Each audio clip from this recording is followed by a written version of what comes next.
हैं कि वो आए और स्वागत गीत प्रस्तुत करें।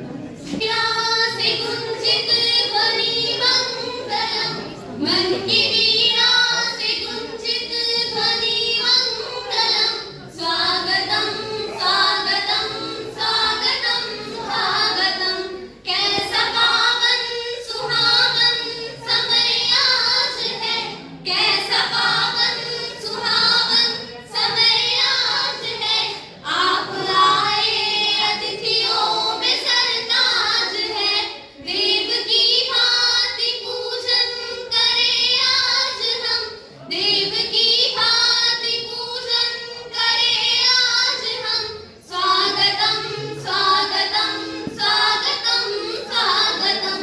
मन की बगिया से हमने है कलियां चुनी, मन की बगिया से हमने है कलियां चुनी।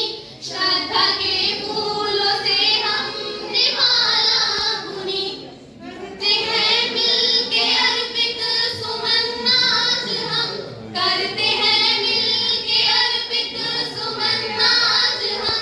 स्वागतम स्वागतम स्वागतम स्वागतम।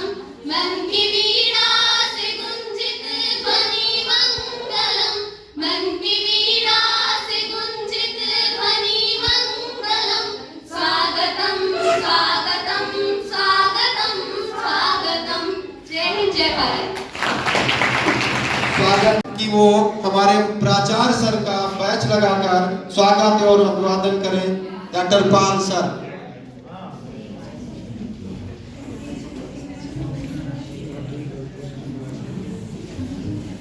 बच्चों क्लैपिंग।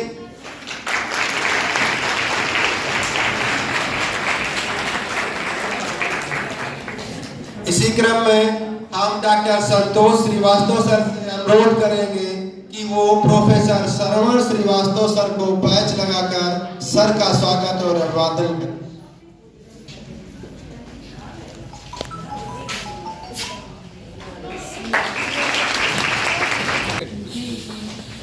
अब मैं इसी क्रम में आगे बढ़ते हुए डॉक्टर धर्मेंद्र सिंह से अनुरोध करूंगा कि वो आए और अनिल सिंह जी का बैच लगाकर स्वागत और अभिवादन करें। हमारे इस कार्यक्रम में अनिल सिंह जी परिक्षेत्रीय खादी ग्रामोद्योग अधिकारी देवी फाटक गोंडा अपना बहुमूल्य समय दे रहे हैं। हम इसके लिए उनका तालियों के साथ स्वागत और अभिवादन करते हैं।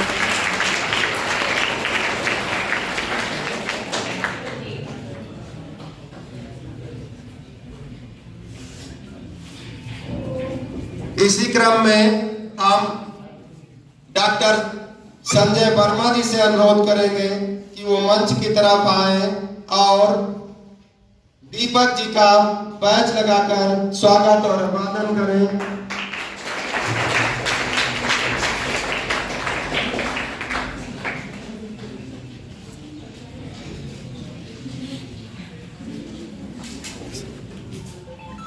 कार्यक्रम को आंतरिक और बाह्य शक्ति प्रदान करने में जिनका बहुत बड़ा योगदान है, मैं चर्चा कर रहा हूं डॉक्टर रेखा शर्मा जी का और अनुरोध कर रहा हूं डॉक्टर स्मिता सिंह से कि वो आए और मैम का बैच लगाकर स्वागत और अभिवादन करें।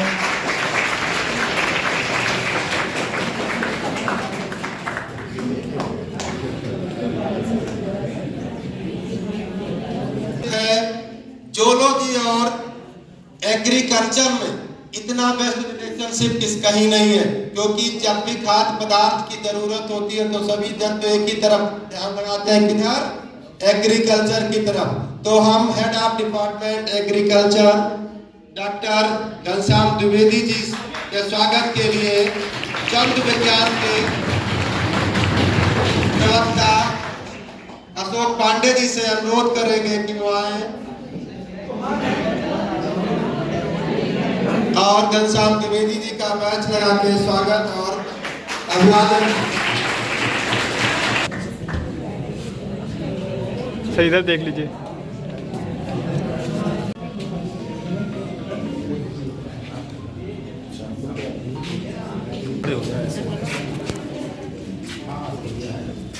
हो रहा है। बहुत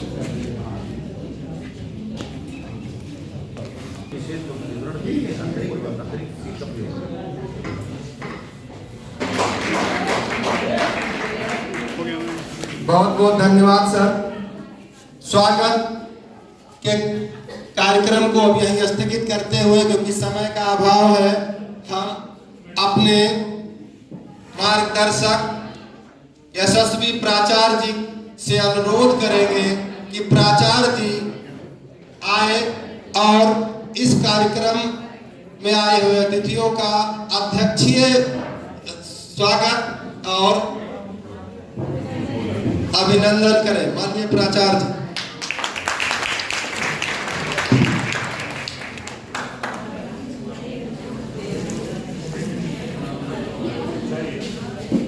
आयोजित खादी ग्रामोद्योग गोंडा मंडल के संयुक्त तत्वावधान में ये 2 दिवसीय कार्यशाला, जिसमें विविध प्रौद्योगिकी के कार्यक्रम आयोजित होंगे। उद्घाटन सत्र में मंच पर आसीन खादी ग्रामोद्योग विभाग के अधिकारीगण, महाविद्यालय के वनस्पति विज्ञान विभाग के विभागाध्यक्ष एवं प्रभारी कृषि संकाय प्रोफेसर श्रवण कुमार श्रीवास्तव जी, सह प्रभारी कृषि संकाय असिस्टेंट प्रोफेसर वनस्पति विज्ञान डॉक्टर रेखा शर्मा जी, विभागाध्यक्ष कृषि संकाय डॉक्टर घनश्याम द्विवेदी जी, सभागार में उपस्थित कृषि संकाय एवं विज्ञान संकाय के विभिन्न विभागों के सहयोगी प्राध्यापकगण, राजनीति शास्त्र के डॉक्टर बैजनाथ पाल जी, ये छात्र एवं छात्राओं, खादी ग्रामोद्योग 3 चीजें जुड़ी हैं। एक खादी है, एक ग्राम है, एक उद्योग। और एग्रीकल्चर को जो मैंने समझा है, मैं तो वनस्पति विज्ञान का विद्यार्थी हूं, एमलगेमेशन ऑफ ऑल ब्रांचेज, ये एक मिश्रण है ज्ञान की सभी शाखाओं का, जिसमें भाषा भी है, गणित भी है, इंजीनियरिंग भी है। आप विज्ञान के विभिन्न विषय जो अलग अलग पढ़ते हैं वो भी है। इसमें भौतिक विज्ञान भी है, रसायन विज्ञान भी है, प्राण विज्ञान भी है, वनस्पति विज्ञान भी है, सब थोड़ा थोड़ा पढ़ते हैं। और आज की डेट में महत्वपूर्ण इसलिए भी है कि भारत शुरू से ही कहा जाता रहा है कि गांवों का देश है। डॉक्टर रेखा शर्मा जी को मंच सौंप रहा हूं और अनुरोध कर रहा हूं कि आगे के संचालन को। बहुत बहुत धन्यवाद मेरे प्रिय शिष्य मनोज कुमार मिश्रा जी, आपने बहुत ही सफल मंच संचालन किया। मंचासीन अतिथिगण, सभी सम्मानित हमारे अतिथिगण, आदरणीय प्राचार्य जी, खादी ग्रामोद्योग के परिक्षेत्रीय देवी पाटन मंडल के अधिकारी अनिल कुमार सिंह जी, गोरखपुर से खादी विभाग से आए हुए दीपक जी, वनस्पति विज्ञान विभाग के विभागाध्यक्ष प्रोफेसर श्रवण कुमार श्रीवास्तव जी, कृषि संकाय के अध्यक्ष डॉक्टर घनश्याम द्विवेदी जी, मेरे सामने बैठे मेरे सभी अनुज सहयोगी, मेरे प्रिय छात्र छात्राओं, आप सभी का इस मंच से हार्दिक अभिनंदन और स्वागत करती हूँ। और प्राचार्य जी ने बहुत सारी बातें बताकर आपके अंदर एक चिंगारी जलाने का प्रयास किया, आपको ज्ञान की ओर ले जाने के लिए, ज्ञान की भूख को बढ़ाने के लिए बहुत ही प्रेरणाप्रद आपने उद्बोधन दिया, जिसके लिए हम आपके आभारी हैं। बच्चों, आज ये खादी ग्रामोद्योग हमारे महाविद्यालय में, हमारे युवाओं के बीच में अगर यहाँ आया है तो इसका कोई उद्देश्य होगा कि युवाओं के बीच में खादी ग्रामोद्योग क्यों अपने चिंतन को लेकर आपके बीच में आया।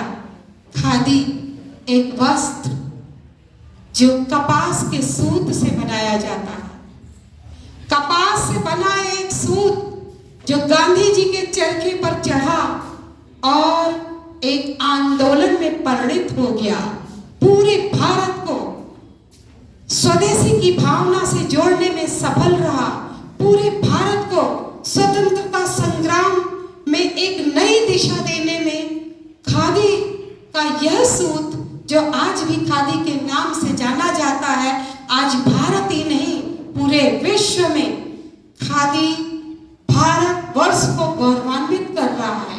खादी एक वस्त्र नहीं है, खादी एक विचार है, खादी एक चिंतन है, खादी एक प्रवाह है जो भारतवर्ष को प्रगति की ओर प्रशस्त कर रहा है।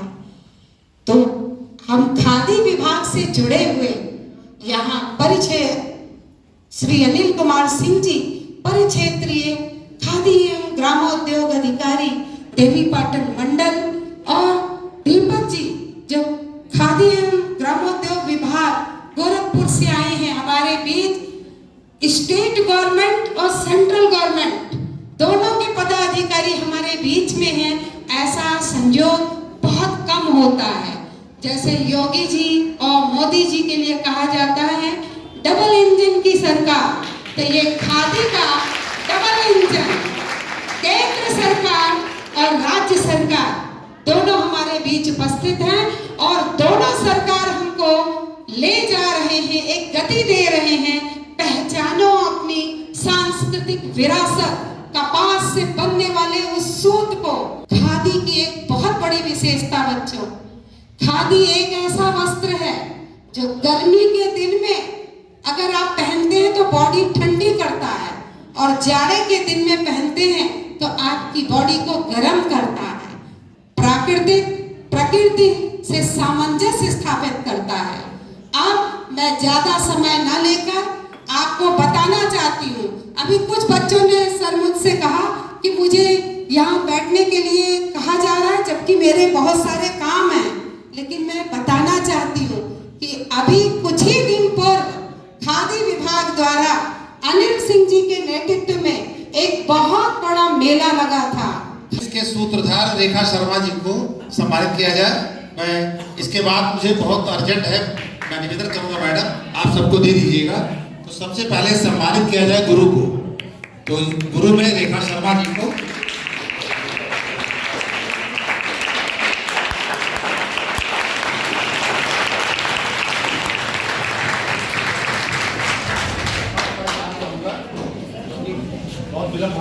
मुझे ये सम्मान दिया गया। ये सम्मान मुझे क्यों मिला?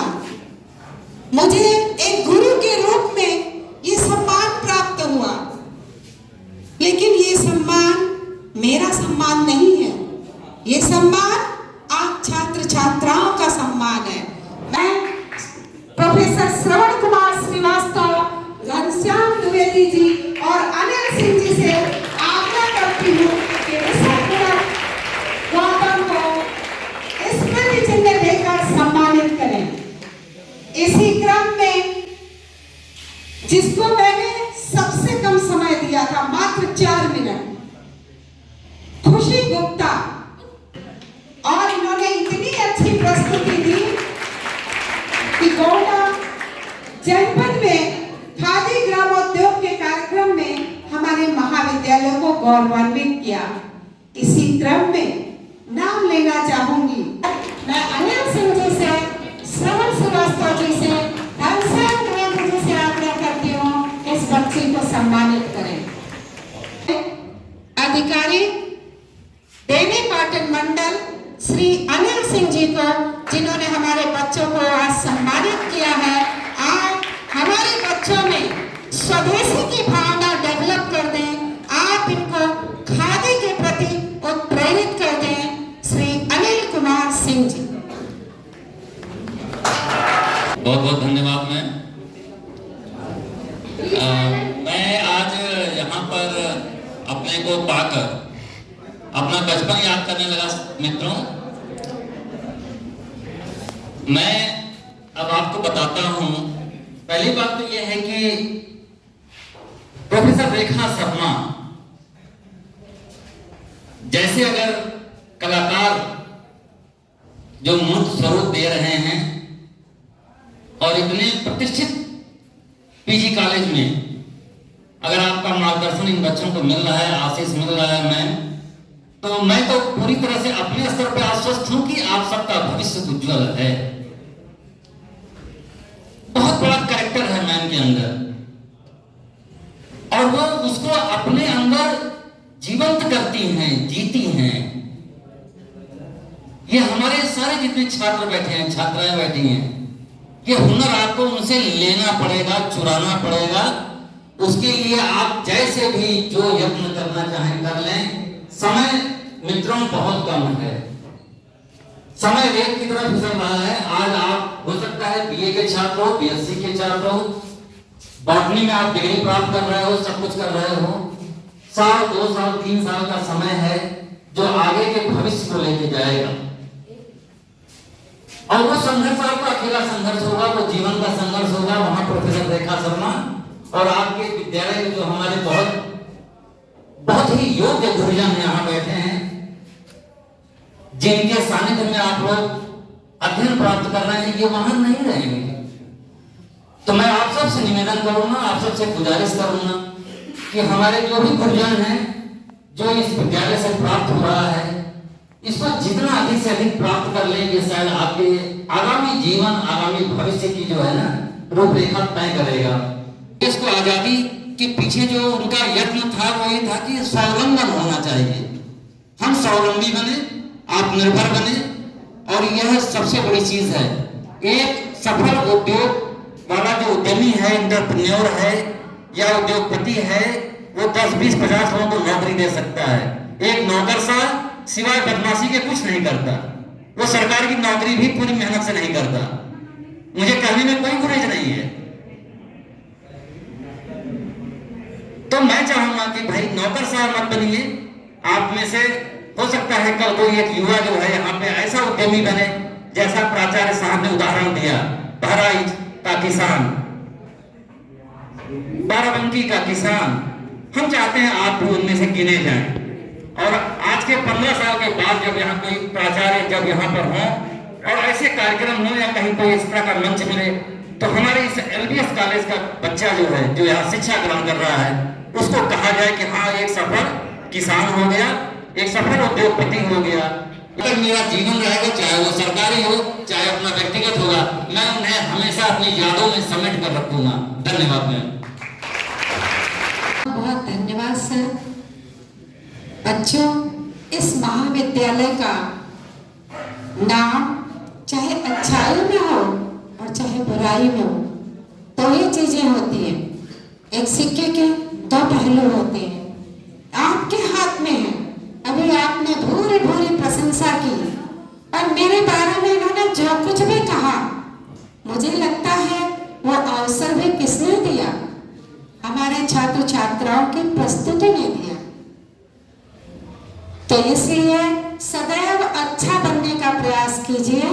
याद रखिए, रोड पर जब हम चलते हैं सड़क पर, तो जो लोग दाएं चलते हैं उनके एक्सीडेंट्स ज्यादा होते हैं। जो बाएं चलते हैं, देखकर चलते हैं, उनके जीवन में एक्सीडेंट की संभावना कम हो जाती है। आप अपने जीवन में भी यदि विचारों के आधार पर दाएं चल रहे हैं, तो अपने जीवन की कार्यशैली को दाएं से धीरे धीरे बाएं ले आए। अच्छे बनने की कोशिश करें। बुरा बनना बहुत आसान, बहुत ही आसान है। तुरंत प्रगति करके बहुत बड़ा धनाढ्य बन जाना भी बहुत आसान है, लेकिन वास्तविक रूप में यदि आप विराट व्यक्तित्व बनाना चाहते हैं, तो आपको प्रयत्न करना होगा, प्रयास करना होगा और पल पल चुराना होगा। जैसा कि आपने अभी कहा कि स्टूडेंट लाइफ में, अपनी स्टूडेंट लाइफ को आपने बताया कि किस तरह हम फॉर्मूला रखते थे। आज ये सारी चीजें वास्तव में दूर हो गई हैं। कोई भी शिक्षक आपकी गलत बात पर आपको नहीं टोकता है। बहुत कम शिक्षक हैं जो टोकते हैं। क्यों? क्योंकि लोग सोचते हैं कि आज जमाना जिस तरह बदल रहा है, हम अपनी नौकरी करके अपने घर चले जाएं, यही हमारा कार्य है। बहुत कम टीचर ऐसे हैं जो आप अगर फील्ड में कुछ गलत कर रहे हैं तो कम टीचर आपको टोकेंगे। तो वो यदि आपको टोकते हैं तो ये सोच लीजिए कि वही आपके सच्चे शिक्षक हैं, सच्चे सारथी हैं। रोड पर जो लोफर घूमते हैं, कोई उन पर नियंत्रण रखने वाला नहीं है। याद रखो, माता पिता और गुरु, ये दो हमारे सिर पर ऐसी छतरी होती है जो हर संकट से हमें बचाती है। तो इसे बचा कर रखो, संजो कर रखो। जिस भी विभाग के हो, जहां भी तुम पढ़ते हो, अपने टीचर्स का सम्मान और अपने माता पिता का सम्मान यदि आपने करना सीख लिया तो दुनिया की कोई ताकत तुम्हें आगे बढ़ने से नहीं रोक सकती। एक एग्जाम्पल मैंने खादी महोत्सव का दिया था, दूसरा एग्जाम्पल मैं देने जा रही हूँ 26 जनवरी का।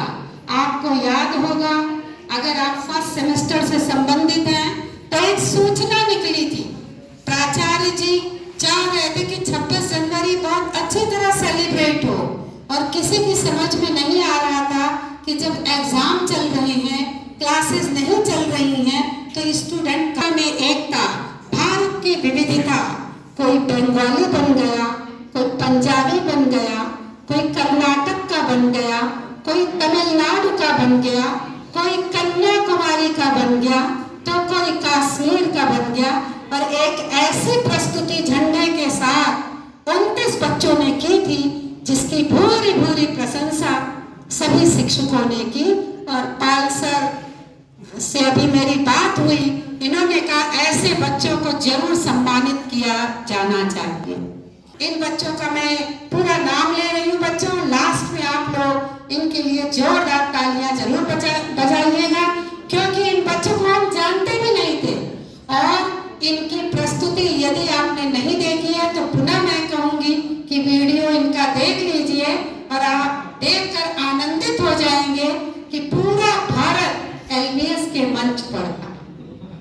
कश्मीर से कन्याकुमारी, अरुणाचल प्रदेश से गुजरात हमारे मंच पर था।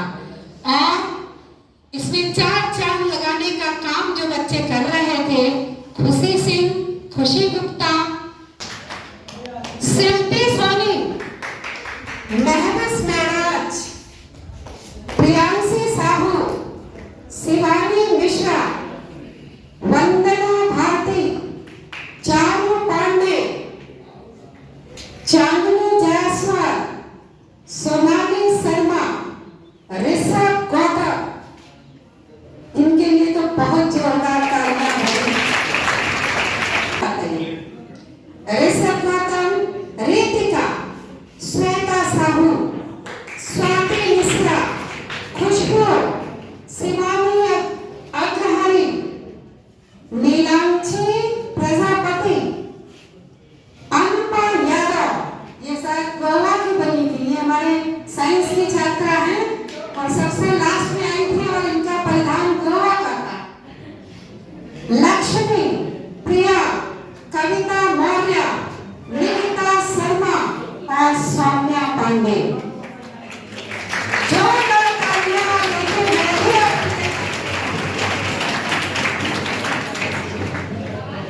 You all are our pride। आप सभी पर हम शिक्षकों को गर्व है। और सांस्कृतिक समिति के एक एक शिक्षक से मैं दूरभाष पर बात करके आपके प्राइज की बात करती हूँ और सभी सहमत हो चुके हैं। तो कल जब आपका यहाँ प्राइज डिस्ट्रीब्यूशन होगा तो आप सभी को, अब इनाम का नाम नहीं बताऊंगी, कल आपको बहुत ही दिया जाएगा विद सर्टिफिकेट। ठीक है, अब आप लोग बैठ जाइए। मैं आमंत्रित करती हूँ जी को जो गोरखपुर से हमारे बीच आए। बच्चों, इनके लिए भी जोरदार तालियां। सबसे पहले मैं एलबीएस पीजी कॉलेज का बहुत बहुत आभार और धन्यवाद देना चाहता हूँ कि उन्होंने हमें ये कार्यक्रम करने के लिए यहाँ मौका दिया और आपसे रूबरू होने का हमें अवसर मिला। जैसे हम अभी निबंध प्रतियोगिता आयोजित करवाएंगे, उसमें भी आपको लिखना, जब अधिक से अधिक लोग जितने प्रतिभाग करेंगे उसका उनका बहुत बहुत आभार है। जितने लोग प्रतिभाग कर सके उतना करें उस प्रतियोगिता में। आपको फर्स्ट सेकंड थर्ड 3 लोगों को ट्रॉफियां वितरण की जाएगी और बाकी लोग जो प्रतिभाग करेंगे उनको सर्टिफिकेट दिए जाएंगे। जैसे निबंध प्रतियोगिता में 3 लोगों को ट्रॉफियां दी जाएगी, उसी प्रकार वाद विवाद प्रतियोगिता में उसमें भी जिन लोगों को बता देता हूँ, ये योजना प्रधानमंत्री रोजगार सृजन कार्यक्रम PMGP योजना, उसमें आप अपना उद्यम कैसे शुरू कर सकते हैं, आपको सरकार की तरफ से क्या सहायता दी जाएगी, उसके बारे में आप कैसे अप्लाई करोगे, बैंक कैसे सैंक्शन करेगा, आपको 35% तक अनुदान मिलता है वो कैसे मिलेगा, उन सारे विवरण आपको प्रोजेक्टर के माध्यम से तब बता दिया जाएगा। अभी टाइम का थोड़ा अभाव है, तो पहले जो भी वाद विवाद प्रतियोगिता में भाग लेंगे वो और निबंध प्रतियोगिता, हाँ, तो उसमें दोनों कार्यक्रम को भी टाइम करना है, आपको भी संधि का टाइम है, तो आप सभी का बहुत बहुत धन्यवाद। आप इनके पास पहुंचिए, आप स्मिता मैम के पास पहुंचिए, प्रियंका जी के पास पहुंचिए, और हमारे जितने अनुज यहाँ बैठे, चाहे ट्रिंकल हो, चाहे संजय कुमार जी हो, चाहे धर्मेंद्र प्रताप सिंह हो, चाहे यहाँ विनय पांडे जी बैठे हो, आपके व्यक्तित्व निर्माण में ये मील के पत्थर बनते हैं। तो मैं यही चाहती हूँ कि आप सभी लोग LBS में पढ़ने आए हो, अपने स्किल को बढ़ाओ बच्चों। अनिल कुमार सिंह जी का स्वागत करें। यह स्मृति चिन्ह श्री अनिल कुमार सिंह को हमारे महाविद्यालय की याद दिलाता रहेगा, और जब भी महाविद्यालय आपको याद करेगा, अपेक्षा करती हूँ हमारे बच्चों का मार्गदर्शन करने आप अवश्य आएंगे। की भूमिका में मैं यहाँ उनका सहयोग चाहती हूँ। वाद विवाद प्रतियोगिता में जो निर्णय की भूमिका की जिम्मेदारी निभाएंगे उनमें हैं प्रोफेसर श्रवण कुमार श्रीवास्तव जी।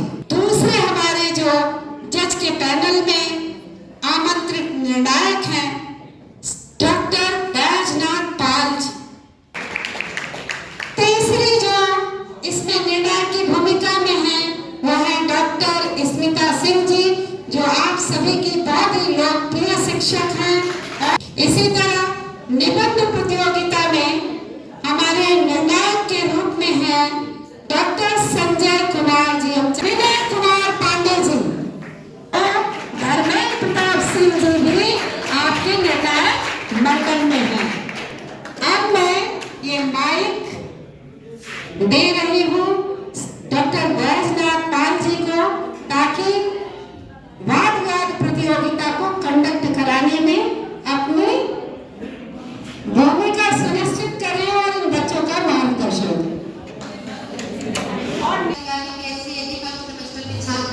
आपके भारत से उद्योग पर उसके पक्ष में अपने विचार रखने जा रही हूँ।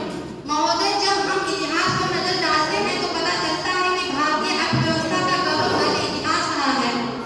प्राचीन काल से ही कुटीर उद्योग ने विकास में अहम भूमिका निभाई है। इन उद्योगों ने न सिर्फ गांव में बल्कि समूचे देश की अर्थव्यवस्था को गति प्रदान करने की अहम सीमा कार्य किया है। इससे पहले कि हम इसके महत्व व योगदान पर चर्चा करें, आइए इसके अर्थ व गहराई को समझने का प्रयास करते हैं। भारत की कला व संस्कृति में अहम भूमिका निभाने वाले कुटीर उद्योग ऐसे उद्योग हैं जिसकी शुरुआत कम पूंजी में घर पर ही की जाती है। अलग अलग कला के माहिर लोग कुटीर उद्योग में अपना हिस्सा लेते हैं। अब यदि हम कुटीर उद्योगों के महत्व की बात करें तो भारत की अर्थव्यवस्था और सामाजिक ढांचे के लिए कुटीर उद्योग का महत्व लघु उद्योग और बृहद उद्योगों से कम नहीं है। ग्रामीण क्षेत्रों में स्थित सफल कुटीर उद्योग ग्रामीण युवाओं के शहरों की ओर पलायन को रोकते हैं, जिससे अमीरी और गरीबी के बीच के खाई कम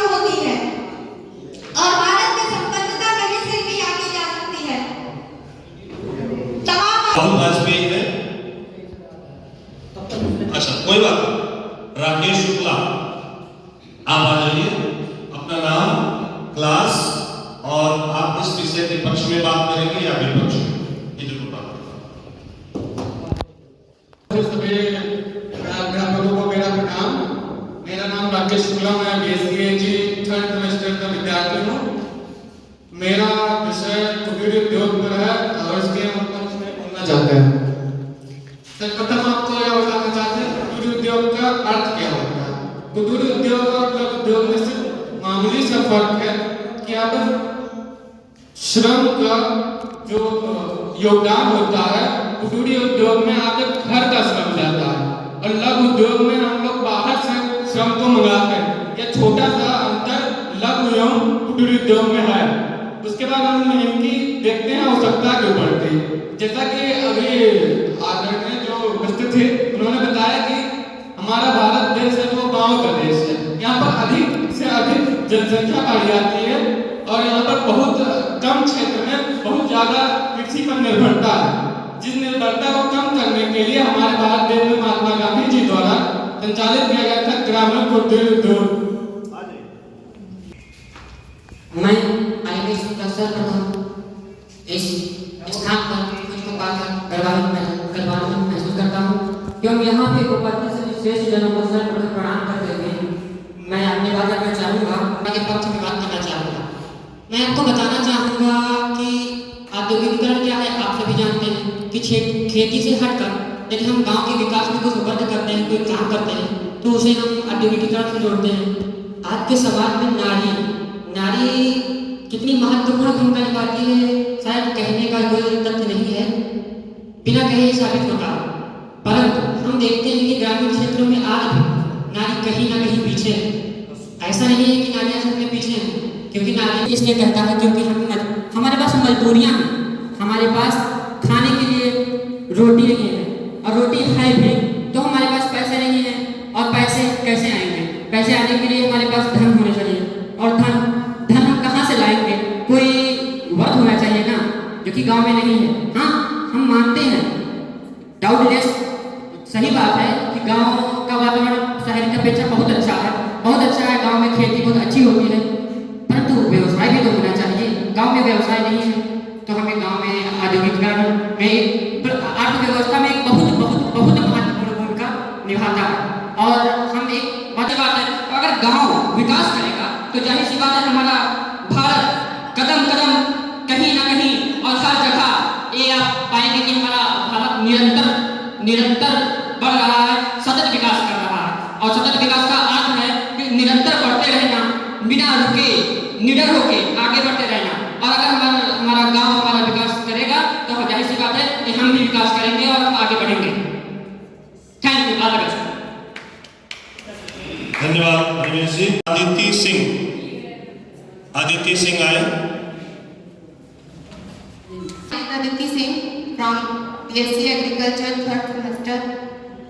और आज मैं इस वाद विवाद प्रतियोगिता में अपनी प्रतिभागी इस विषय पे देने जा रही हूँ। भारतीय संदर्भ में रोजगार सृजन ग्रामीण औद्योगिकीकरण आवश्यक है। मैं इसके फेवर में अपने विचारों को रखना चाहती हूँ। जैसा कि हम सभी जानते हैं भारत एक कृषि प्रधान देश है, एक एग्रीकल्चर कंट्री है जिसका योगदान 67% जितनी भी यहाँ की पॉपुलेशन है, यहाँ की 67% जनसंख्या एग्रीकल्चर पे डिपेंड है। हमारी GDP में 39% जो योगदान है वो एग्रीकल्चर का है, जो बहुत ही मुख्य स्थान है। हमारी GDP में बहुत ही ज़्यादा बड़ी सहायता करता है। और जैसा कि गांव से पलायन ना करके ग्राम में रहकर और कुछ नई चीज़ों का भी निर्माण कर सकते हैं और यह उद्देश्य दे सकते हैं कि ग्राम में रहकर अपने रोजगार का खुद का निर्माण करके वह ग्राम से भी अपना डेवलपमेंट कर सकते हैं। Thank you. धन्यवाद। कोई बच्चा निबंध में जाना चाहता है? मैं Rahul Vajpayee BSc 3rd year का छात्र। माँ शारदा के चरणों में प्रणाम करता हूँ, सभी गुरुजनों और माँ के चरणों में प्रणाम करता हूँ। ये मेरा जो टॉपिक है, भारत में आर्थिक विकास के लिए गांधीवादी दृष्टिकोण आज भी प्रासंगिक है। तो इस विषय में मैं पहले हमारा जो विषय है ये विषय हो गया, इसके हम विपक्ष में हैं। तो हम 4 पंक्तियों से पहले शुरुआत करेंगे, सुनिएगा।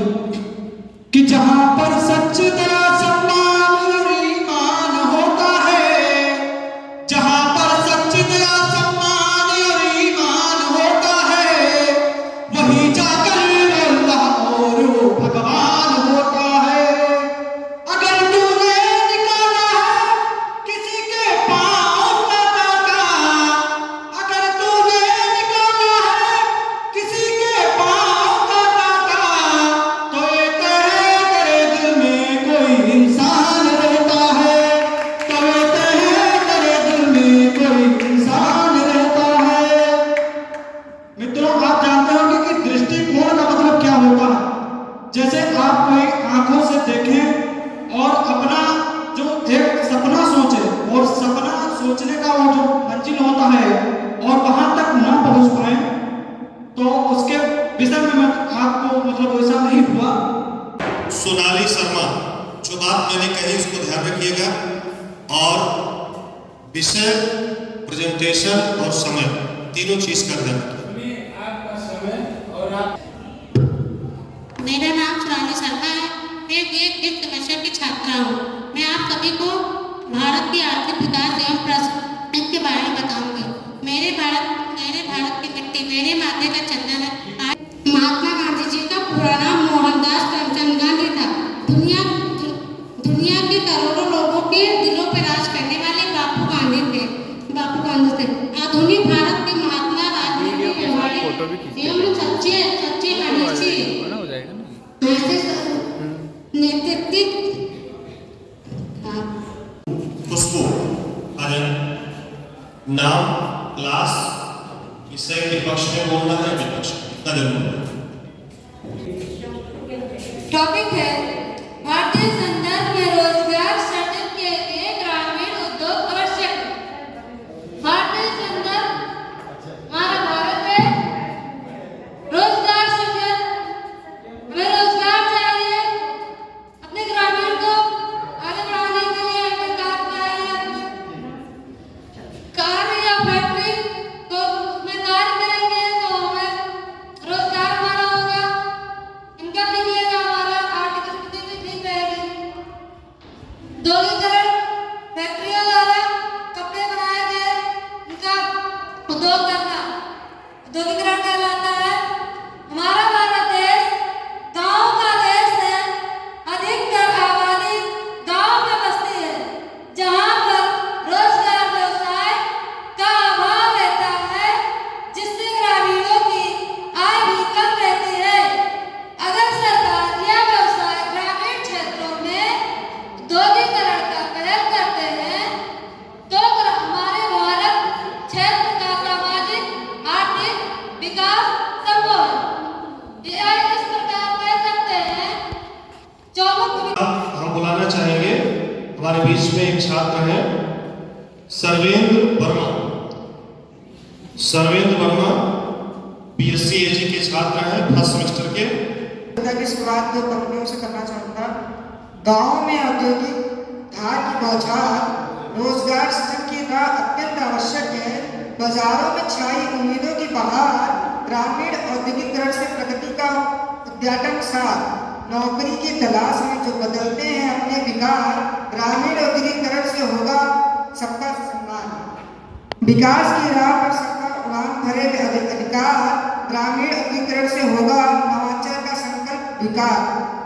आदरणीय अध्यक्ष महोदय, सम्मानित मंच और श्रेष्ठ निर्णायक मंडल और हमारे साथ मैं BSc फर्स्ट ईयर का छात्र सर्वेंद्र वर्मा आप सभी के सामने वाद विवाद प्रतियोगिता के अंतर्गत अपने विषय को रखना चाहता हूँ। भारतीय संदर्भ में रोजगार सृजन के लिए ग्रामीण औद्योगिकरण आवश्यक है या नहीं। मैं अपनी बात को पक्ष में रखना चाहता हूँ, तो मैं शुरू करता हूँ। तो मेरा मानना है कि जी हाँ, बहुत ही ज़रूरी है विद्युतीकरण का। इससे हमारे जो किसान हैं उनको बहुत ज़्यादा मदद मिलेगी। जैसे कि आपको मैं याद कराना चाहूँगा कि भारत हमारा किसान प्रधान देश है। यहाँ कि गरीबी को दूर करे और बेरोजगारी को भी दूर करे, धन के अंतर को दूर करना हमारा धर्म है। और मैं प्रस्ताव भी रखती हूँ, यह आयोग है सत्य आयोग के साथ जुड़ती है। यह अमीर और गरीब के बीच अंतर को कम करने के लिए आर्थिक योजना के सिद्धांत पर आधारित था। थैंक यू बेटा। इसके बाद है अनुभा यादव। मेरा नाम अनुभा यादव, मैं बीएससी 3rd सेमेस्टर की छात्रा हूँ वायुगुरु से, और खादी ग्रामोद्योग आयोग पर अपना विचार इसके पक्ष में प्रस्तुत करना चाहूँगी। यदि मेरी वाक्यों में त्रुटियां होती हैं तो कृपया मुझे क्षमा करिएगा। खादी एक वस्त्र ही नहीं बल्कि यह एक विचारधारा है। ये एक ऐसा चिंतन है जो अपने देश में प्रेम की भावना को जन्म देता है। कपास के धागे से बना एक वस्त्र जिसे हम खादी के नाम से जानते हैं, ये खादी वस्त्र वातावरण के अनुसार परिवर्तित होकर हमारे शरीर की रक्षा करता है। इस खादी का एक जो इसका कौशल वस्त्र जो उत्पन्न हुआ, ये हमारे इसी भारतवर्ष से उत्पन्न हुआ। खादी वस्त्र कहा जाता है कि खादी जो कपास का उत्पादन, ये हमारे भारत देश में महाराष्ट्र, गुजरात इन क्षेत्रों में अधिक मात्रा में उत्पन्न होता है। जैसे कि मोहनजोदड़ो के अवशेष प्राचीन काल में खादी उद्योग का एक साक्षात प्रमाण के रूप में प्रस्तुत होता है। गांधी जी ने अपने स्वदेशी आंदोलन के समय ये खादी को एक राजनीतिक हथियार के रूप में अपनाया था। इन्होंने इस खादी का उपयोग करके देश को आजादी का एक उपलब्धियों तक पहुंचाने का एक कड़ी अपनाया था। सच है कि खादी एक सूत्र के रूप में महात्मा गांधी जी के चरखी पर चढ़ा, वस्त्र बना और ये स्वतंत्रता के आंदोलन के रूप में भारतवर्ष को एक सफलता के रूप में आगे बढ़ाया। खादी पूर्ण रूप से स्वदेशी है। इसलिए मैं सभी को उपदेश देना चाहूँगी कि खादी हमारी आन है, शान है, मान है। इसलिए आप जहाँ भी जाएं दृढ़ संकल्प होकर कहें कि जब भी बाजार या वस्त्र दोनों में जाएं तो हमें अपने स्वदेशी को अपनाना है और स्वदेशी को आगे बढ़ाना है। तो इस पर कहना चाहूँगी कि जब भी बाजार जाएं स्वदेशी लाएं और स्वदेशी अपनाएं, बेरोजगारी को दूर भगाएं। धन्यवाद। बहुत धन्यवाद। हमारे लिस्ट के हिसाब से जो बच्चे प्रेजेंट थे वो लगभग बोल चुके हैं। कोई बच्चा ऐसा है जो बाद में आया हो और बोल सकता है? मुझे कोशिश किया गया है कि आपको ऑब्जर्व किया जाए।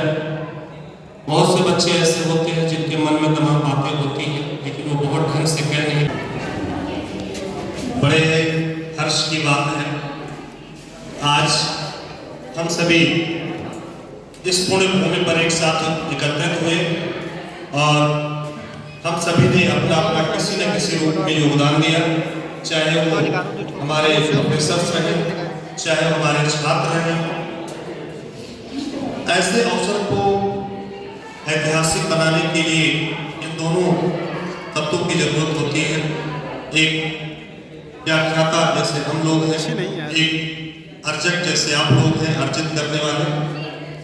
आप लोगों ने बहुत अच्छा प्रेजेंटेशन दिया, इससे हम लोगों को भी सीखने को मिला। आप सभी यहाँ आए, खास करके हमारे गुरुजन, और हमको आमंत्रित किए।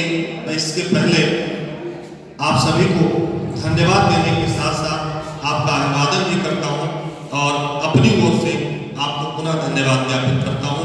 खास करके मैम का, जो हमारे सांस्कृतिक समिति की संयोजक भी हैं और इनके अंदर जो एनर्जी है, जो ऊर्जा है, वो हम सभी को समय समय पर प्रेरित करती रहती है।